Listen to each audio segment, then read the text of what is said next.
Week 6 recaps. Starting off with Chiefs and Broncos on Thursday Night Football. There honestly ain't really a bunch of headlines from this game outside of the fact that this score is quite a rare score and hasn't happened in an NFL game in quite a long time. Russell Wilson got limited to playing like a game manager once again, and I really don't know what's going on with that. The run game did okay, but again, in this day and age, you gotta have some sort of balance. And you definitely need to be able to be at least somewhat of a threat from the passing aspect of the game. Ain't no way you throwing the ball for 95 yards only and you expect to win a game, to be completely honest. If the Chiefs defense could play like this consistently, there would really not be an issue at all with them. They'd be pretty much a flawless football team if their defense was consistently like this. And this is a good game from them, but I don't know how much I really expect that. At the same time, the defense as a whole, for the most part this season, has actually done solid. So, maybe it is something that's sustainable. Travis Kelce and Rashee Rice went nuts this game. But outside of that, not really anybody else. They fail to involve Justin Ross, and I really do question why. As soon as they start giving him a chance, I'm sure that he'll be one of their top receivers. But they don't give him a chance. Even then, they win this one with ease. Getting into the Sunday action, Seahawks-Bengals. It is a tough loss for the Seahawks, I suppose.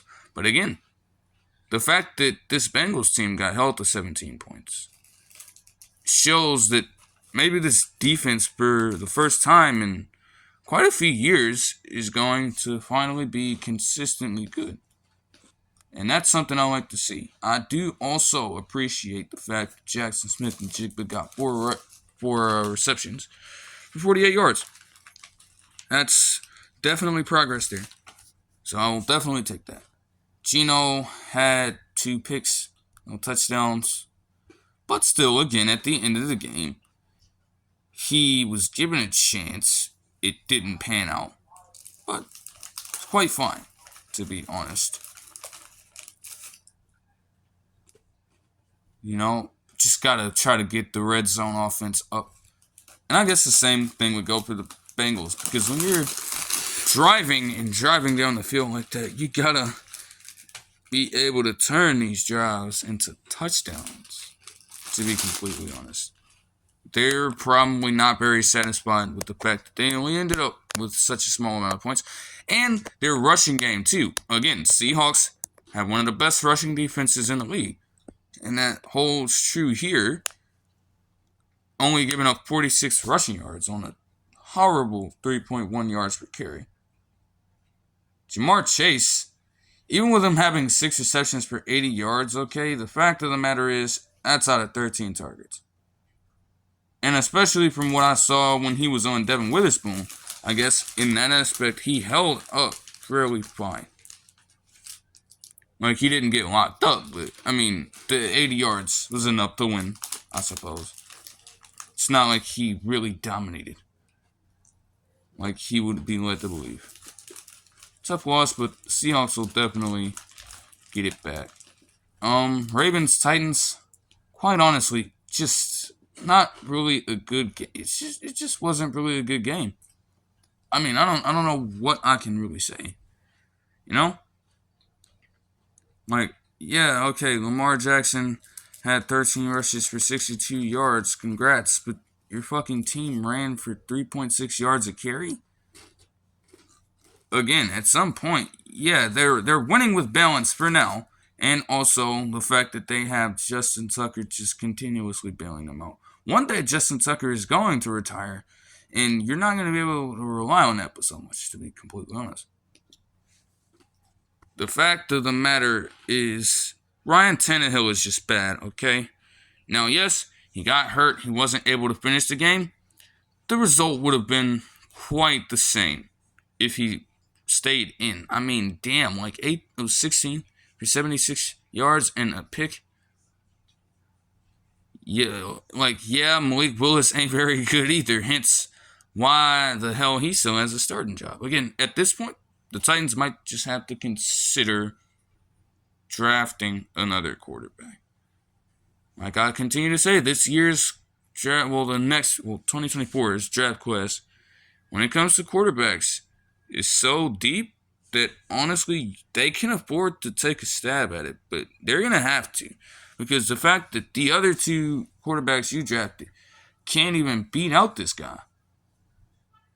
And unless you get this man's contract off your team by, like, putting him in a... Honestly, you probably just have to straight up release him.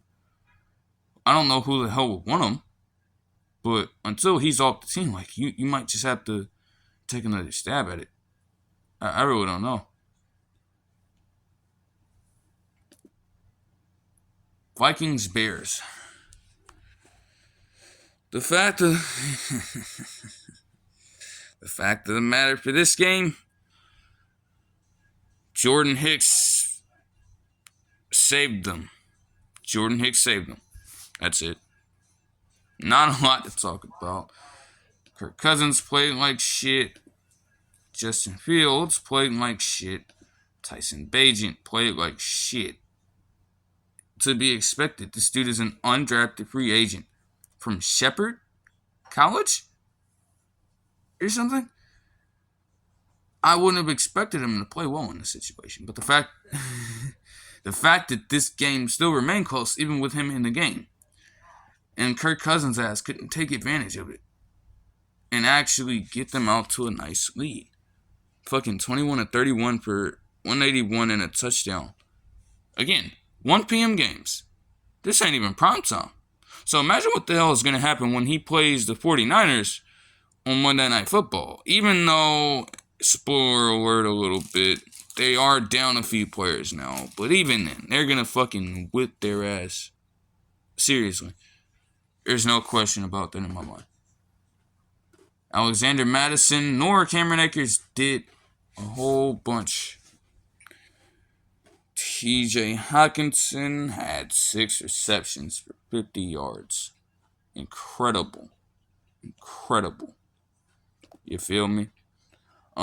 Saints, Texans. Stroud managed to throw his first pick, but the defense fumbled it right back to the Texans, and he was able to score off of that. He got them to win here. 13 of 27 is definitely fucking horrible. Don't get me wrong, but he led them to the win.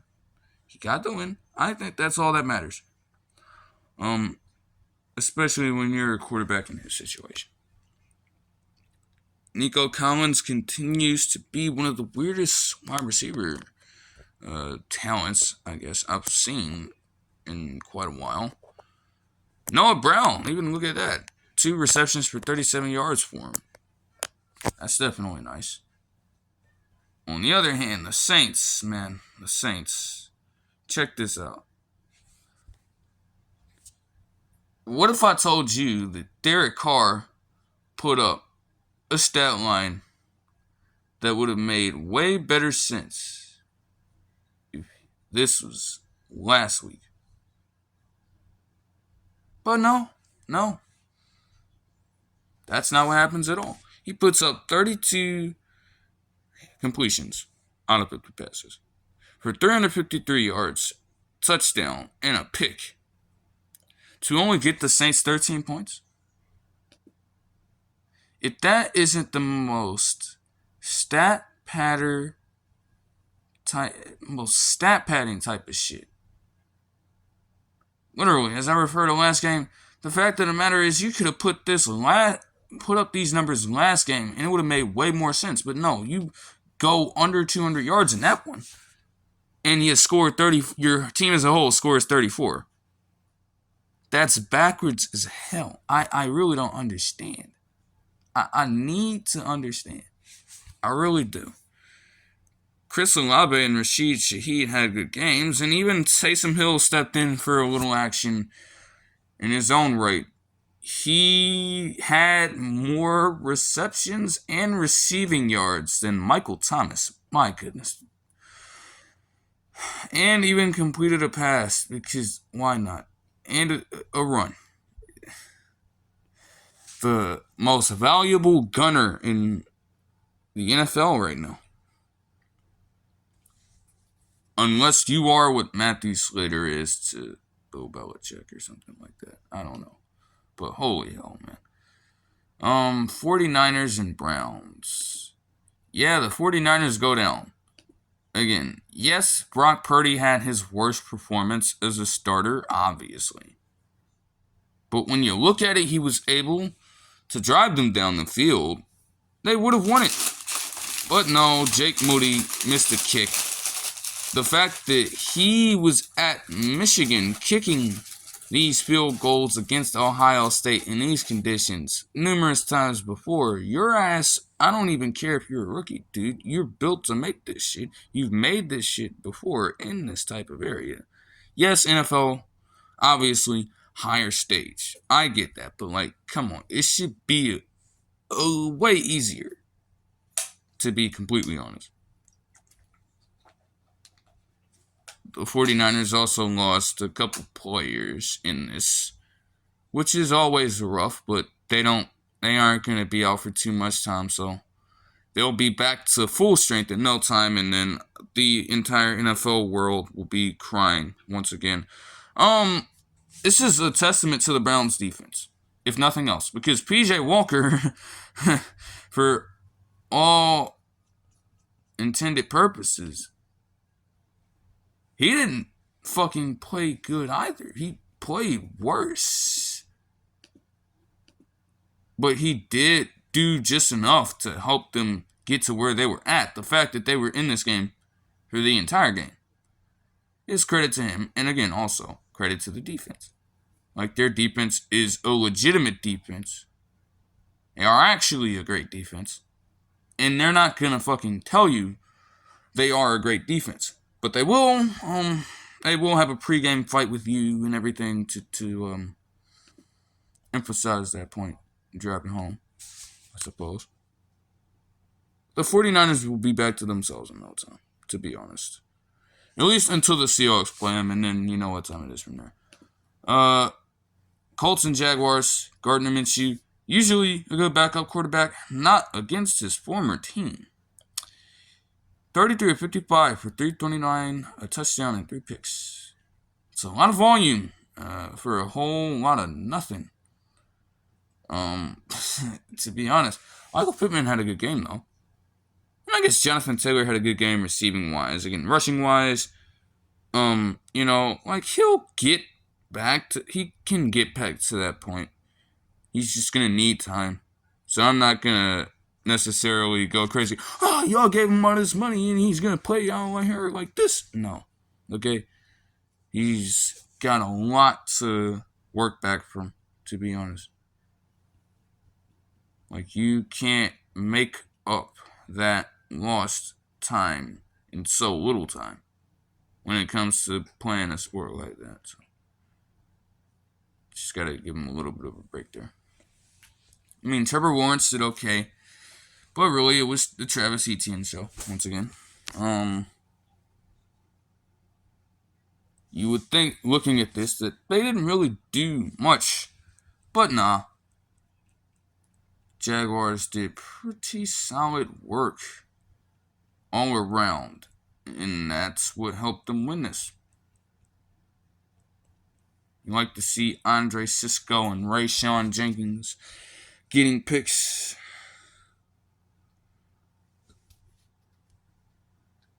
This might finally be the time where people start actually accounting for the Jaguars defense. I'm here for it. Commanders, Falcons. Boo. Just, like, terrible. I don't even care if Sam Howell had 3 touchdowns. Probably 14 and 23. For 151. It's like, there just really was not a lot of action in this game. Other than the fact that Desmond Ridder finally decided to give Kyle Pitts a touchdown, but not multiple. And your ass goes 28 of 47 for 307, 2 touchdowns and 3 picks. Okay, buddy. Okay. Bijan Robinson still just becoming one of the best young running backs and an all-world running back. Just continues to put up crazy numbers from the line of scrimmage every single day. All these damn yards per scrimmage with the touches he gets. Drake London also actually had a pretty solid game. 9 receptions for 125. But once more, you're doing that and you still find a way to lose. I really don't know how. But again, you thought because he got the lucky win against C.J. Stroud, it should have been C.J. Stroud's win there. You all thought that he was going to actually keep that momentum going or something. I don't really know how you got fooled by that. You know, especially the Falcons fans out there, the few of them. To be honest, like, there's just not a shot that happens. Panthers, Dolphins. I don't know how the Dolphins allowed the Panthers to score 14 straight and take said lead early on in the game, but the Dolphins got right back to doing what they do all the time. After just a little bit, yeah, we're going to just give it to Bryce Young for just a little bit. We're just going to snatch it away from him. It's as simple as that. I really don't know. There has to be some type of adjustment in that regard. Though you do like to see Chuba Hubbard getting 19 rushes for 88 yards and a touchdown. Now, I don't know if he'll do it again. I don't think he'll do it again. But that's a good output. Adam Thielen continuing the ball. I guess you could say he is, by default, Bryce Young's safety net. 11 receptions for under 15 yards and a touchdown. That's, I can't bash that at all. Tua Tagovailoa played great. And so did Raheem Mostert. Because, of course, again, even with Devin A. Shane out, okay, you still have Raheem Mostert doing his thing. You have Chris Brooks doing a little bit on limited carries. I didn't think they were going to still have Salvon Ahmed at this point. But even he got a touchdown. There's just too much speed. There's just too much depth to this football team. Really. Jalen Waddle and Tyreek Hill, the deadly duo themselves. Honestly, I was thinking that Justin Jefferson would be the first receiver to 2,000 yards, but again, he's hurt. There's honestly no telling if he's going to put up fucking 200-plus yard games in however many games he plays for the rest of the season, and that's not even accounting for whether or not he might get hurt again. But at this point, the fact that Tyreek Hill is playing in every game, doing this, if he stays at this rate and plays most of the season, he'll be the one to do it. Either way, this could be the season where it happens. So, just gotta see. Defense, once again, after the... honestly, that is probably really them just playing down to their competition. But again, after gifting them 14 points, they turned it on. Because of course they did.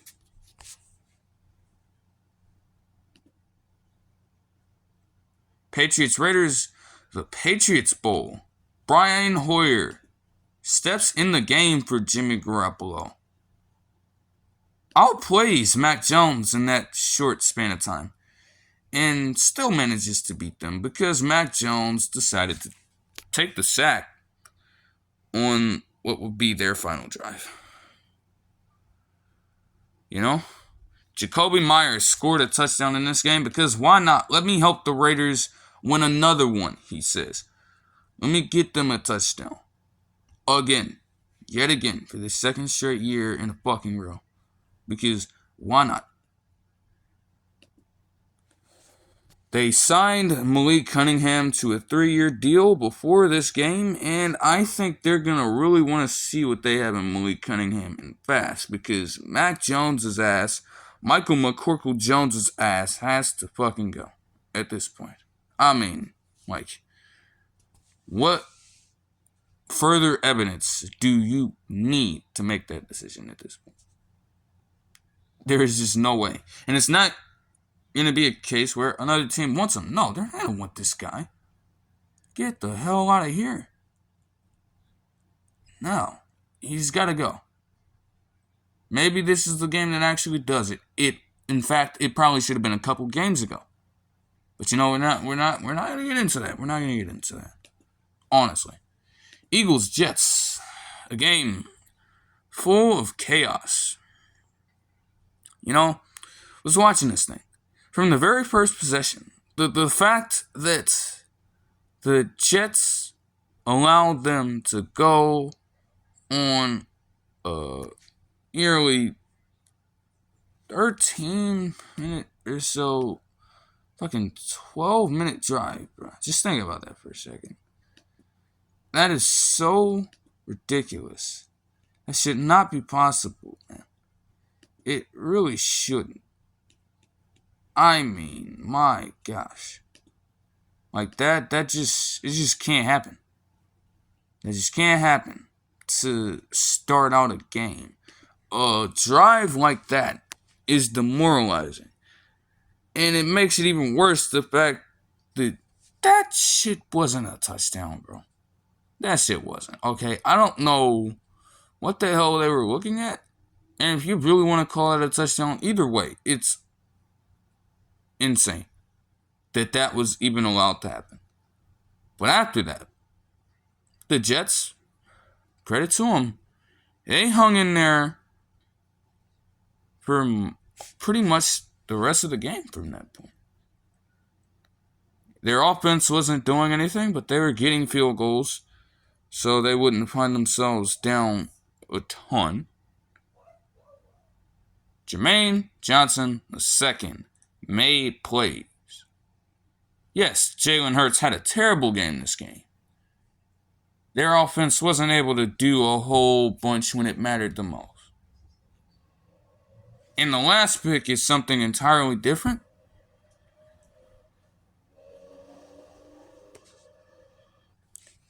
But Jermaine Johnson was the one behind the initial turnovers.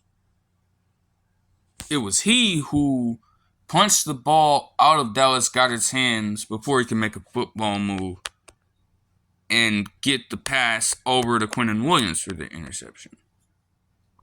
It was he who hit Jalen Hurts' arm at the right time on a pressure to force the errant throw and subsequent pick by Bryce Hall later on in the game. The fact that he wasn't even on the field the entire time with the different formations they were running, I did question why Robert Saleh wasn't keeping him out there. If you have him making plays like that for you the entire game, why don't you have him out there in crunch time? But either way, Jalen Hurts, another situation. When somebody stares down their wide receiver, you know what's going to happen, and fucking you get picked off just like that. Like, there's no way. Alright? Like, come on. And something that could have been an incredibly dumb decision. Why didn't Breece Hall just kneel after he picked up the first down, or like slide or something? Because my thought process, and honestly a bunch of people noted it too, thank goodness. How the hell, like, dude, you have been in this game the entire game, and you've been kicking field goals, right? You have them exactly where you want them right now. It's under 2 minutes. You're in their territory. Make them burn their timeouts. Make them burn their timeouts. If you felt the need to score a touchdown that bad, then just wait till after they have all their timeouts burned. And you potentially run another play to, burn some more clock. Make it as difficult for them as possible. You already have them in a crippling situation. Don't make it any easier for them by scoring immediately like Breece Hall did. But even then, the Jets defense still held. And the Eagles went down to no more undefeated teams in the league. So, I have to give credit to them there. I don't know how long it'll last, but that remains to be seen. And honestly, the Eagles will probably bounce right back from this. This probably doesn't mean much. Lions, Bucks. Amon St. Brown balled out. Jameson Williams balled out. Pretty simple. The Bucks just fell right back down to reality. And cannot escape the fact that their rushing attack is one of the worst I have ever seen. Seriously. Sure, somebody out there can do the research. I can do the research. But from the eye test, from what I've seen, it's fucking horrible. Horrifically bad. Historically terrible. Okay? And there has to be a change of some sort there at some point. Because this cannot be the case for quite a long time. Because it's going to seriously hurt you as a football team, honestly. Real talk. Cards, Rams. Yeah, Puka Nacua wasn't able to do a whole bunch. I don't know why that is. But Cooper Kupp reminds you why he's one of the best receivers in the league. And Kyron Williams, for that matter, had a hell of a second half. He ended up getting hurt, but the fact that he finished with 20 rushes for under 58 yards and a touchdown, you're fucking, happy as shit if you're the Rams front office. Because you gave away Cameron Akers and all the money you had to give him, for that matter. And you're getting this type of production from the backup. A person that you don't have to pay a whole bunch of money to right now. That's excellent. It's an excellent play if you're the Rams front office. Cardinals didn't do much of anything, and they're going to continue to not do much of anything. Especially with the Seahawks defense playing like it is. They play them next week. So, you know what's going to happen there. Giants, Bills. Another game of chaos. And the Giants, they could have won it. They screwed themselves in the foot. They shot themselves in the foot. Seriously, it's bro. Everybody is referring to the fact that Tyrod Taylor audible to a run play for some odd reason. And it was a bad call. He had no timeouts. And the half ends with the only taking a 1-possession lead instead of a 2-possession lead. But how exactly did they not get to any timeouts in the first place and with so little time on the clock? Brian Dable, after one of the earlier plays on that drive ended, with about 40 seconds to go, waits 10 seconds to finally burn a timeout. And that ended up being the difference right there. Gotta be one of the stupidest moments I've ever seen. Call it right after the play ends. You have so little time left on the clock in that situation, so why are you wasting it so freely and willingly? What is that? You cannot...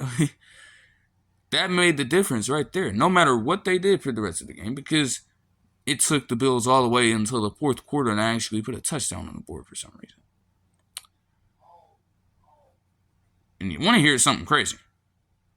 This is the Bills' first win since 1987 in a scenario like theirs, where they got shut out in the first half and got shut out until the fourth quarter since 1987 versus none other than the New York Football Giants.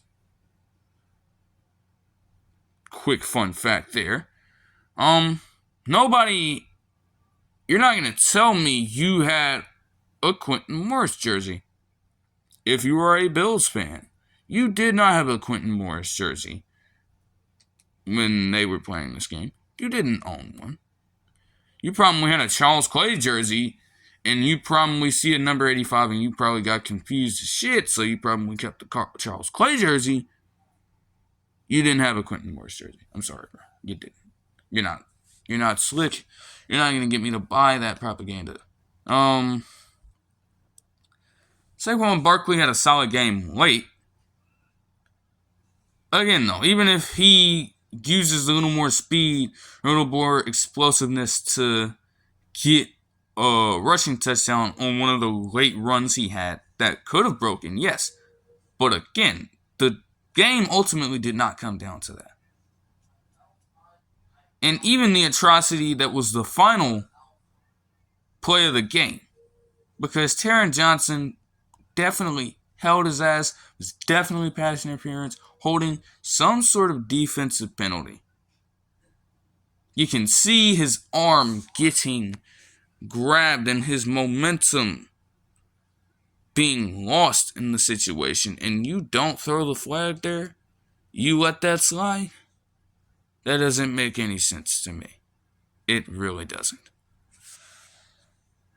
All things considered, this is why Josh Allen is their franchise quarterback. And James Cook played well, to be honest. Stephon Diggs with 10 for 100. Plain and simple.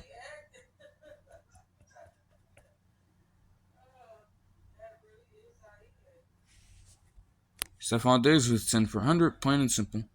Nothing crazy there. It only gets worse for the Giants from here. There are 2 more games of this, guys. There are 2 more games of this. And again,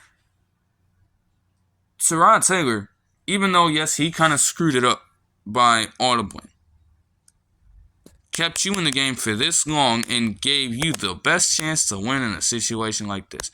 I guarantee you, if Daniel Jones was in this game would have been a blowout. This game would have been a blowout if Daniel Jones was playing in this game. Yes, their O-line is terrible. Yes, they were playing backups and things are so desperate that Justin Pugh was getting playing time, injured his ACL last season, isn't even remotely good. Literally sitting on the couch, called him up to play out of position, even when he was healthy and a good player for the Cardinals, because I remember him there. He was a guard. I did not know this was his second stint with the Giants either, but he was a guard. Why the hell do you have him playing out of position? And especially early on, as he's getting his first football action in all this time. You have him playing out of position. I don't know what people really expected, but it was a horrible display. I guess he did solid as the game went on and on.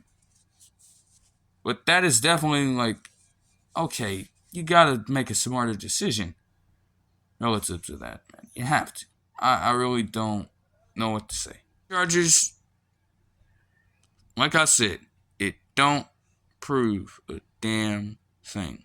It doesn't. Sorry, tough luck. I will say that the fact that Justin Herbert has 13 touchdown picks since 2021, I ain't gonna lie. You Herbert fans out there, man, you're going to have a hard time defending that. I really am anxious to see, how do you defend that? You're worse than some of the worst primetime quarterbacks. You're worse than the worst quarterbacks in the fucking sport in this metric, Justin. That's not a good look. That'll do it for this one. I hope you guys enjoyed, and I'll see you guys in the next one. Peace.